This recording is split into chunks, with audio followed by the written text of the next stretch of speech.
What it do? Today is Valentine's Day. The topic I'm going to talk about has nothing to do with Valentine's. Think about the rich and the poor. What bracket do you fall in? Those that live a comfortable life get what they want. They do kind of what they want. If they're super intelligent, they create gadgets like iPhones. They invent cures for patients, curing Alzheimer or AIDS if they have the brain power and coming up with super pseudo inventions. Then become very, very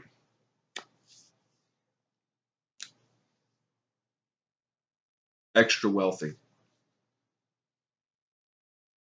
because they have the brain power to make and create. If you're at the bottom class of individuals, you tend to have not put any motivation into having an ambition for yourself. You don't have the qualities of being a go-getter. You're not socially acceptable among peers. You don't have expertise. You're of low value, someone who's not proficient. You tend to be that person who is in poverty because you don't have the resources or advancements to be self-employed or to get employed by anyone. So you fall through the cracks. That's the definition of rich and poor. People are all out for themselves. We are all hungry, thirsty savages for desire, money, dominating others, boasting about petty material, but then wanting to show off our masculinity for the whole world to see.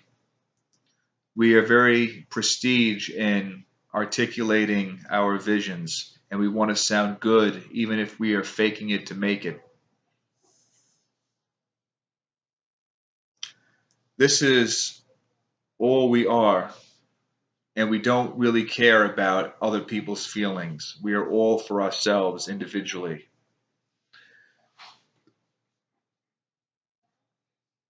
That's the whole concept of rich and poor. It's like if you're very wealthy, laws are in your favor to where you get all types of special deals.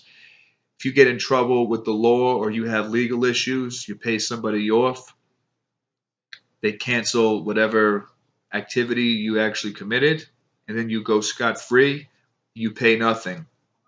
If you're broke, you're desolate, you're of a lower class, you're automatically arrested, incarcerated, penalized for whatever you've done. See, the laws are in favor of those who are at the top. Those who are at the bottom, there's no equality. When you really think about it, it's like you're kind of on the fence of what side you want to be on. If you're forced to know that if you want to live the life you really truly please and that you want to have all of the pleasures, greatness attributed to you in every which way, then you have to force yourself to go and get it. Have an abundance mindset. Create yourself an avenue for revenue. Find dollar bills that can be in your possession at all means. You can't feel sorry for yourself if you've done nothing to make yourself become the greatest version of yourself.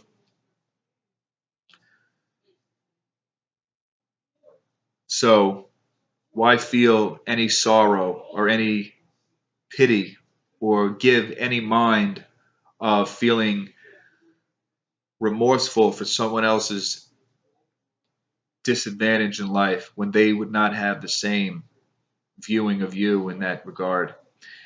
And I'm not saying don't be compassionate when someone is hurting and it's not their fault. It's just a matter of circumstance. It's, nature takes its course where people fall through the cracks. And if there's someone that you care about that's close to you, it could be a family member, it could be a business acquaintance person.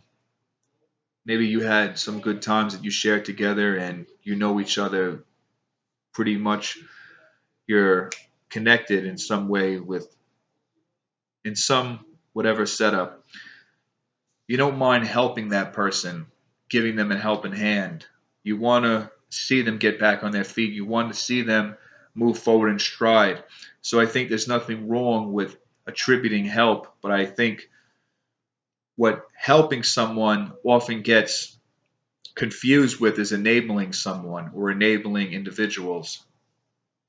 See, I think really the mindset of successful people and rich people is greed, because we have this concept saying, well, if I go out and I make myself a lot of cash, then I'm entitled to everything for myself only, and I don't need to help anybody else. Let them go and earn it themselves. Let them go and get it on their own. But not everybody is capable of going and getting it on their own. And you would probably argue, yes, it is. People choose to be broke if they're broke, or they choose to be poor if they're poor. If they have nothing, they choose it. Not necessarily. Some people, even if they want to get out of their miserable circumstance, if they want to escape the anxieties of poverty and the struggle dealing with adversity, they want and they have those goals and they have that abundance mindset mentally, but they physically can't get an upper hand, because they're constantly being pushed down. It's like they want to get a job that pays a lot of money, but yet they can't get the job because no one will hire them. They try to socially network with the right people or people of interest, and yet those people cut them down. They want to make themselves worthy, but yet they're stopped from expressing themselves fully. So where are they getting a fair shake if they're not given the opportunity? How can they go and help themselves? So sometimes you need that break from someone else. You need that help in order for you to then go and make yourself to where you want to be.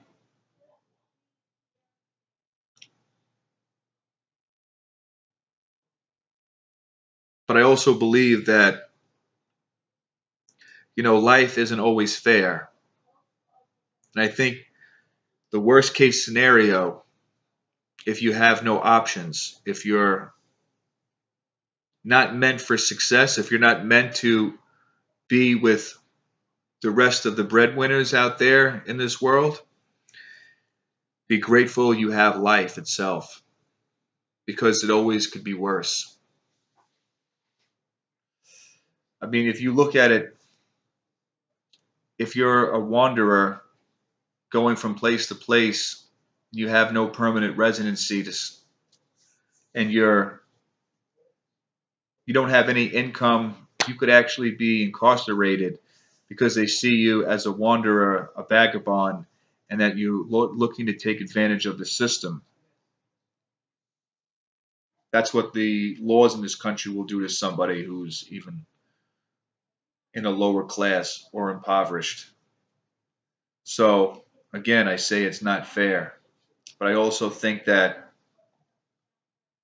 we as individuals need to strive on learning how to build one another up, then solely put one another down based upon status.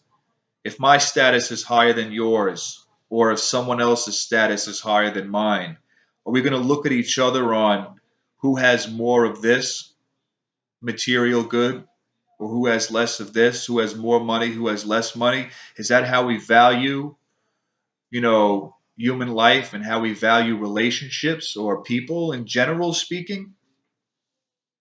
Or do we look at each other as just helping each other get through and to be acceptable?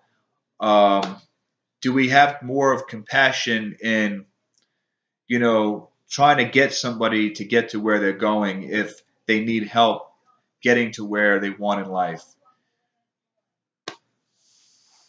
I think that's where it needs to be set at, is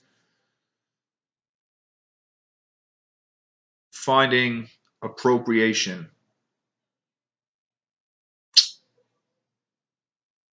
how we could adjust to one another's wants, and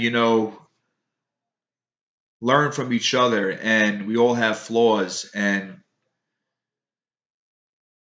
I think if people demand change from our politicians and leaders, if people say that we want the wages to be higher, we want more job opportunities, we want the rents to be more reasonable so we could have an affordable living, so that we could not go and struggle like this and not be taken advantage of, then people need to march and people need to get together and somehow demand where our leaders play fair, at least in some respectable way.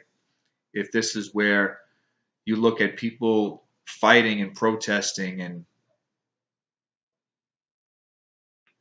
wanting some kind of fairness. But remember, part of this video that I'm speaking to you is that life is not fair necessarily, but it's up to people individually how they want to go about doing for others or helping others. This is Kevin. Just want to end it at that. Peace.